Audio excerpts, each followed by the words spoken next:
வணக்கம் கடகராசி நண்பர்களே, நான் உங்கள் மகாராஜன். வரக்கூடிய ஆனி மாதத்தில் எந்த மாதிரியான பலன்கள் கிடைக்க போகுது அப்படிங்கிறத தான் இந்த பதிவில் நாம் பார்க்க போகிறோம். முதல்ல சுக்கிர பகவானை பார்ப்போங்க. அவர் இந்த மாதம் உங்களுக்கு நல்ல நிலைமையில் தான் இருக்கார். 10வது ராசியில் தான் இருக்கார். 10ல் சுக்கிரன் இருந்தால் ஒரு சிலருக்கு பதவி பறிபோகும் அப்படின்னு சொல்லுவோம். அதாவது வேலை பார்க்குற இடத்துல ஏதாவது கொஞ்சம் தொந்தரவு கொஞ்சம் இருக்கும், அவ்வளோதான். அதே மாதிரி ஒரு சிலருக்கு ஏதாவது பதவிகளில் இருக்கிற போது அந்த பதவிகளில் மாற்றங்களை உருவாக்கி கொடுக்கும். ஆனாலும் வேலை இல்லாதவங்களுக்கு வேலையை கொடுத்துரும். பிஸ்னஸ் நல்லா இல்லைன்னா பிஸ்னஸ் நல்லா போக வைக்கக்கூடிய வேலையை அந்த சுக்கிரன் பார்ப்பார். அதுக்கப்புறம் கர்ம யோகத்தையும் உண்டு பண்ணுவார். கர்ம யோகம் அப்படிங்கிறது நம்ம வீட்டில் யாராவது ரொம்ப வயசானவங்களாக இருந்து ஏதாவது ரொம்ப முடியாமல் போச்சுன்னா காப்பாற்றுறது கஷ்டமாக இருக்கும், சரிங்களா? அதனால் யாருக்காவது உடம்பு சரியில்லாமல் போச்சுன்னா கொஞ்சம் கவனமாக பார்த்துக்கணும். உங்கள் வீட்டில் பிராணிகளுக்கு கூட அப்படி தான், உடம்பு சரியில்லாமல் போச்சுன்னா கவனமாக தான் பார்த்துக்கணும், இல்லைன்னா ப்ராப்ளம் வரும் அப்படிங்கிற மாதிரி கொஞ்சம் இருக்க தான் செய்யுது. அதே நேரத்தில் சிலருக்கு வீடு கட்டணுங்கிற எண்ணங்கள் வரும், வாங்கணுங்கிற எண்ணங்கள் வரும், திருத்தணுங்கிற எண்ணங்கள் வரும். இப்படி ஏதாவது கன்ஸ்ட்ரக்ஷன் சம்மந்தமாக ஏதாவது ஒன்று நடக்கிறதுக்குடைய சந்தர்ப்பங்கள் இருக்கும். சிலருக்கு வாகனங்கள் வாங்கணும், வாகனங்கள் பராமரிக்கணும் அப்படிங்கிற மாதிரி எல்லாம் ஒரு விஷயங்கள்லாம் கூட இருக்கும். ஸோ அந்த மாதிரியான வேலைகளும் நம்ம இப்போ செய்ய முடியும். அதே மாதிரி ஏதாவது ஒரு சொத்து பத்து வாங்கணும்னு நினச்சா கூட வாங்க முடியும்.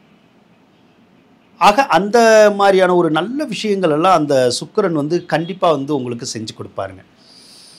அதே மாதிரி ஜூன் 29ஆம் தேதிக்கு அப்புறமா சுக்கிரன் 11வது ராசிக்கு போயிடுவார். அப்போ சுக்கிரன் 11வது ராசிக்கு போனால் நல்லா இருக்குமா? கண்டிப்பாக நல்லாயிருக்கும்.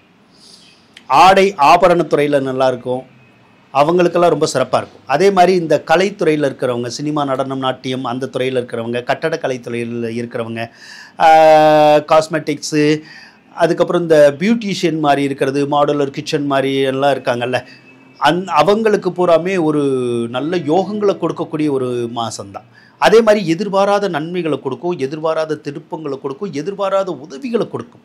எதிர்பாராத நண்பர்கள் கண்டிப்பாக உங்களுக்கு கிடைப்பாங்க. அந்த நண்பர்கள் ஆணாகவும் இருக்கலாம், பெண்ணாகவும் இருக்கலாம். அந்த நட்பு மூலமாக கண்டிப்பாக உங்களுக்கு நல்லது நடக்குமானா கண்டிப்பாக நன்மை நடக்கும். அப்போ உங்களுடைய வாழ்க்கையில் ஏற்றங்களை கொடுக்கணும்னு இருக்குது. ஸோ சுக்கிர பகவான் கண்டிப்பாக அந்த ஏற்றங்களை கொடுப்பார். அதே மாதிரி கோர்ட்டு கேஸு, வம்பு வழக்குகள்லாம் இருந்தால் உங்களுக்கு சாதகமாக முடியும். நீங்கள் என்ன நினைக்கிறீங்களோ அது உங்களுக்கு சாதகமாக முடிகிற ஒரு மாதம்தான் இந்த மாதம். அதே மாதிரி எடுத்த காரியத்திலலாம் ஜெயிக்கிறது, எந்த ஒரு செயலை செஞ்சாலும் அதில் லாபம் வர்ற மாதிரியான ஒரு சூழ்நிலைகளை அந்த சுக்கிரன் கண்டிப்பாக உருவாக்கும். அதே நேரத்தில் ஆனி மாதம் எப்போ எல்லாம் உங்களுக்கு வருதோ அப்போ பூரா நிறைய செலவு இருக்கும். அதாவது உங்களுடைய ராசிக்கு சித்திரை வைகாசி எப்பயுமே கொஞ்சம் நல்லாயிருக்கும், காசு பணமெல்லாம் நல்லா கிடைக்கும். ஆனால் ஆனி மாதம் மட்டும் நிறைய செலவுகள் வரும். ஆனால் அதுக்கேற்ற வருமானமும் ஏதாவது ஒரு வகையில் இந்த மாதம் உங்களுக்கு வரதான் செய்யும். என்ன, வர்ற வருமானம் மிச்சமாகாது. அப்போ வர்ற வருமானம் பூரா செலவாயிரும். அது போக நாம் சேர்த்து வச்சுருக்க பணம் கூட செலவாயிரும். ஏன்னா இது நிறைய செலவாகக்கூடிய ஒரு மாதம். எந்த வழியிலாம் செலவாகும், அது எப்படி வேணாலும் செலவாயிரும். ஏதோ ஒரு காரணம். நமக்கு இப்போ நம்ம வீட்டிலேயே மருத்துவ செலவுகள் சிலருக்கு செலவாகும். நம்ம வீட்டில் மருத்துவ செலவுகள் வரலன்னா அடுத்தவங்களுக்கு கூட மருத்துவம் வரும், உடம்பு சரியில்லாமல் போவோம். அவங்க கூட நம்மக்கிட்ட ஹாஸ்பிட்டல் போகணும், என்கிட்ட பணம் இல்லை, பணம் கொடுங்கன்னு கேட்பாங்க. அப்போ நம்ம கொடுப்போம்ல பணத்தை. அப்போ ஏதோ ஒரு வகையில் நமக்கு செலவாகுதில்லை. ஸோ அப்படி தான் அந்த மாதிரி செலவாகும். அதே மாதிரி ஒரு சிலருக்கு கல்வி வழியில் செலவாகும். கல்வி வழி செலவுன்னா நீங்கள் படிக்கிறதுக்காக செலவு பண்ணலாம், இல்லைன்னா உங்கள் வீட்டில் யாராவது படிக்கிறதுக்காக நிறையா செலவுகள் வரதுக்கூடிய சந்தர்ப்பம் இருக்கும். அது போக இந்த மாமன் மைத்துனர்களால் செலவுகள் வரக்கூடிய யோகமும் இருக்கும். அரசாங்க வழியிலேயும் செலவாகும். அரசாங்க வழின்னா இந்த கவர்மெண்ட்டுக்கு நம்ம ஏதாவது ஃபீஸ் கட்டுவோம்ல, அது என்ன ஃபீஸ் கட்டுறோமோ அந்த மாதிரி இந்த டேக்ஸ் கட்டுறது அந்த மாதிரிலாம் ஏதாவது ஒரு ஃபீஸ் கட்டி நம்ம ஒரு காரியத்தை செய்வோம். இப்போ ஒரு சிலர் டாக்குமெண்ட் மாற்றணும், அதுக்காக கவர்மெண்ட்டுக்கு பணம் கட்டி டாக்குமெண்ட் மாற்றுவோம்ல, அந்த மாதிரி. அல்லது ஏதோ ஒரு வகையில் அந்த அரசாங்கத்தினால அரசாங்க அலுவலர்களுக்கு காசு கொடுத்து சில வேலைகளை செய்கிற மாதிரியான ஒரு சூழ்நிலைகள் வரும். செய்யலாம். செஞ்சீங்கன்னா உங்களுக்கு அந்த காரியம் நடக்குமான்னு கேட்டால் நடக்கும். அது போக ஒரு சிலருக்கு இந்த கண்ணில் பிரச்சனை வருது இல்லை, அந்த கண்ணு வலி வரும். அந்த கண்ணுனால கூட ஒரு சிலருக்கு நோய் நொடிகள் வந்து அதில் கூட நம்ம ட்ரீட்மெண்ட் எடுக்கிற மாதிரி வரலாம். ஒரு சிலருக்கு இந்த ஸ்கின் அலர்ஜி வர்றது, அல்லது நரம்பு சம்மந்தப்பட்ட தொந்தரவு, இந்த மயக்கம் வர்றது, அந்த மாதிரிலாம் கூட வரதுக்கூடிய சந்தர்ப்பமும் இந்த மாதம் இருக்கதா செய்யுது. அதோட குரு பகவான் வேற உங்களுக்கு 12வது ராசியில் தான் இருக்கார். குருவும் உங்களுக்கு செலவுகளை தான் கொடுப்பார். சரிங்களா, 12ல் இருந்தால் செலவுகளை கொடுப்பாரு. ஆனால் அது தேவையில்லாத செலவுகளை கொடுக்க மாட்டார். ஒரு சிலருக்கு மட்டும் அவர் உங்களுக்கு 6ஆம் அதிபதிங்கிறனால மருத்துவ செலவுகளையும் கொடுத்துருவார். அது போக குழந்தைனால செலவு கொடுப்பார். அதாவது பிள்ளைகள்னால செலவு, அல்லது பிள்ளைகளுக்கு ஒரு நல்லது செய்கிறனால செலவு, பிள்ளைகளுக்கு விசேஷம் வைக்கிறதுனால செலவு, ஒரு சிலர் பிள்ளைங்க பெற்றுக்கிறதுக்காக செலவு பண்ணுறது, அல்லது பெற்ற பிள்ளைகளுக்கு ஏதாவது வாங்கி கொடுக்கணுங்கிறதுக்காக செலவுகள் பண்ணுறது. ஸோ இப்படி பிள்ளைகள்னால வந்து செலவு வரக்கூடிய ஒரு நேரம் தான் இந்த நேரம். அதுக்கப்புறம் பேங்க்னால செலவாகும். பேங்க்னால செலவுன்னா பேங்க்கில் எதுவும் லோன் வீணு வாங்கியிருந்தோம்னா நம்ம கட்ட வேண்டிய சூழ்நிலை வரும். ஸோ கட்டி அந்த லோனை வந்து நம்ம அடைக்கிறதுக்குடைய சந்தர்ப்பம் வந்து ஒரு சிலருக்கு வந்து கிடைக்கும். அது போக ஒரு சிலருக்கு இந்த கோர்ட்டுனால விரையன்னு வந்துடும். அந்த கோர்ட்டுனால விரையன்னு மட்டும் நம்ம வராமல் பார்த்துக்கணும். ஏன்னா கோர்ட்டுன்னு நம்ம போனாலே எக்கச்சக்கமான காசு செலவாயிரும். அதனால் அந்த கோர்ட்டுனால வரக்கூடிய வில்லங்கங்களை மட்டும் நம்ம தவிர்க்கிற மாதிரியான வேலைகளை வந்து நம்ம செஞ்சிடணும். நகைனால விரயம் வரும். நகைனால விரயம்னா ஒரு சிலருக்கு நகைகள் வாங்கி தரும், ஒரு சிலருக்கு நகைகளை வந்து அடமானம் வைக்க வச்சிடும். அதுக்காக அப்புறம் நகைகளுக்கு வந்து வட்டி கட்டிக்கிட்டு இருக்கிறது, நகைகளை திருப்புறதுக்காக நம்ம ட்ரை பண்ணிக்கிட்டு இருக்கிறது. ஸோ இந்த மாதிரியான வகைகள்லையும் செலவுகளை வந்து கண்டிப்பாக அந்த குரு பகவான் கொடுக்கறதுக்குடைய சந்தர்ப்பம் இருக்குது. அதுபோக உங்கள் வீட்டில் ஏதாவது சுபகாரியங்கள் நடக்கும். அது என்ன சுபகாரியம் வேணாலும், ஏதோ ஒரு மகிழ்ச்சிகரமான சம்பவங்கள் நடக்கும்.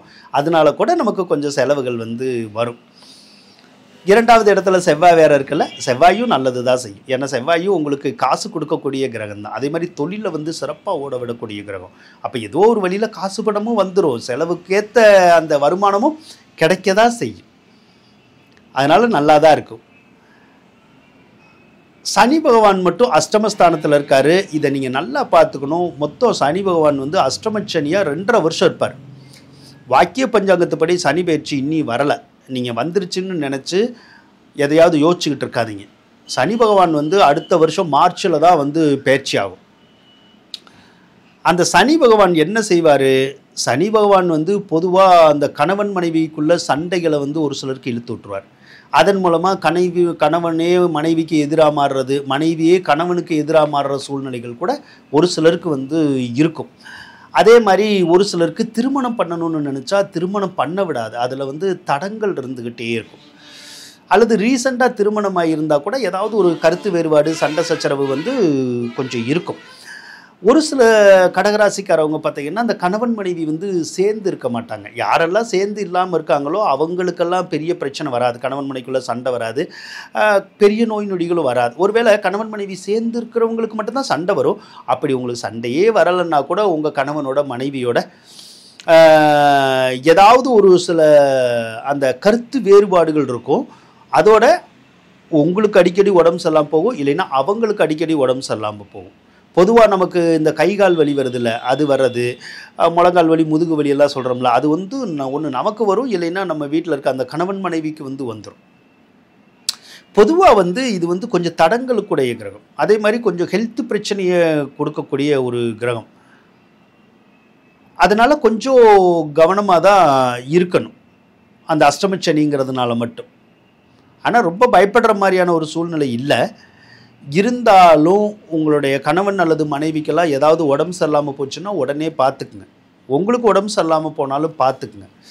ஏன்னா இந்த காலத்தில் தான் அந்த உடல்நிலையை வந்து கொஞ்சம் பாதிக்கும். அப்போ இன்னி அது எவ்வளோ நாளைக்கு இருக்கும்னா 2026 மார்ச் மாதம் வரைக்கும் இந்த அஷ்டமச்சனி இருக்கும். அது வரைக்குமே இந்த தொந்தரவு வந்து கொஞ்சம் இருக்க தான் செய்யும். ஸோ அதுக்கு தகுந்த மாதிரி நீங்கள் என்ன பண்ணணுமோ பண்ணிக்கிங்க. இப்போ ராகு வேறு அஷ்டமஸ்தானத்துக்கு தான் வந்திருக்காரு. ராகு அஷ்டமஸ்தானத்துக்கு வந்தாலும் என்ன பண்ணுவாருன்னா, உங்கள் அப்பா இருக்காருல்ல, அப்பாவு கூடயும் உங்களுக்கும் கருத்து வேறுபாடு வந்துடும். அப்படி வரலன்னா உங்கள் அப்பாவுக்கு வந்து உடம்பு சரியில்லாமல் போயிடும், இல்லைன்னா கீழே விழுந்துருவார். கவனமாக இருக்கணும். அதே மாதிரி வண்டி வாகனம் வச்சுருக்கவங்க ரொம்ப எச்சரிக்கையாக இருக்கணும். ஏன்னா வாகன விபத்துக்களை கொடுக்குற கிரகம். ஏதாவது விபத்துக்கள் வந்து ஏற்படுறதுக்குடைய சந்தர்ப்பங்கள் இருக்கும். ஒரு சிலருக்கு வண்டி வாகனத்தினாலேயே ஏதாவது இந்த போலீஸ் ஸ்டேஷன் பிரச்சனை அது இதுலாம் வந்துடும். ஒரு சிலருக்கு வண்டி வாகனம் வச்சுருந்தா நம்ம டியூ அது இதெல்லாம் கட்ட முடியாமல் கூட போய் ஃபைனான்ஸ்காரவங்க கூட அந்த வண்டியை எடுக்கிற மாதிரியான ஒரு சூழ்நிலைகள்லாம் கூட உருவாக்கிடும். அதே மாதிரி வண்டி சார்ந்த தொழில் செஞ்சுக்கிட்டு இருந்தீங்கன்னா கவனமாக தான் இருக்கணும். அல்லது வண்டி சார்ந்த தொழில் செய்யணும்னு நினச்சா நீங்கள் கொஞ்சம் பொறுங்க, இந்த 2025 முடியட்டும். அதுக்கப்புறம் வேணால் நீங்கள் அந்த வண்டி வாகனம் சார்ந்த தொழிலை செஞ்சுக்கோங்க. அதுக்கப்புறம் உங்களுக்கு அவ்வளோ பிரச்சனைகள் இருக்காது. இப்படி தான் இருக்குது இந்த ஆனி மாத பலன்கள். உங்களுக்கு இந்த பலன்கள் சிறப்பாக தான் இருக்கும், அதனால் பயப்படணுங்கிற ஒரு அவசியம் இல்லை. இந்த வீடியோ பதிவு உங்களுக்கு பிடிச்சிருக்குன்னு நினைக்கிறேன். பிடிச்சிருந்தா லைக் பண்ணுங்கள், ஷேர் பண்ணுங்கள், மறக்காமல் சப்ஸ்கிரைப் பண்ணுங்கள். நன்றி நண்பர்களே.